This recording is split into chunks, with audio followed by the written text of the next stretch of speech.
Aujourd'hui, nous nous retrouvons en Vendée où Laurent nous invite à découvrir son projet d'installation en élevage bovin, laitier et en bio. Il cultive 66 hectares d'herbe dont il se sert principalement pour son troupeau. Allons à sa rencontre pour qu'il nous en dise un peu plus. Laurent, tu viens d'une famille d'agriculteurs. Toi, tu as décidé de faire de l'enseignement pendant 10 ans. Pourquoi tu t'es orienté dans cette filière plutôt que de reprendre une exploitation Mais en réalité, j'étais diplômé d'un BTS agricole et on m'avait toujours dit de ne pas s'installer aussitôt, d'essayer de prendre un petit peu d'expérience, d'aller voir ailleurs un petit peu ce qui se passe. Et on m'a contacté pour travailler dans l'enseignement. Qu'est-ce qui t'a amené à reprendre l'exploitation de ton père en 2017 ?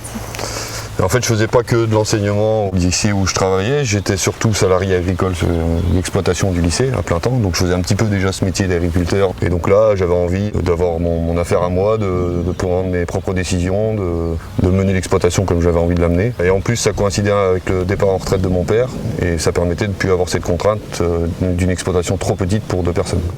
Depuis ton arrivée sur l'exploitation en 2017, tu as décidé de la convertir au bio. Pourquoi tu as choisi ce mode de production ? En fait, c'est mon père qui, un peu avant mon installation, a commencé à convertir l'exploitation à l'agriculture biologique. Ensuite, on l'a fait par choix, parce que l'agriculture biologique est un des axes d'avenir de l'agriculture française. Et puis ensuite, pour des raisons économiques, puisque dans la filière lait de vache bio, le lait en bio est beaucoup mieux valorisé qu'en conventionnel. Comment s'est déroulée ta recherche de financement au moment de la reprise de l'exploitation ? Mais quand j'ai commencé mon projet, j'ai lancé plusieurs démarches auprès de 2 établissements bancaires en donnant mes priorités sur avoir un financement assez bas et également d'avoir un conseiller qui est joignable, qui soit disponible, qui me connaisse bien. Donc c'est pour ça que j'ai fait le choix de passer sur le Crédit Mutuel pour cet aspect un peu de proximité.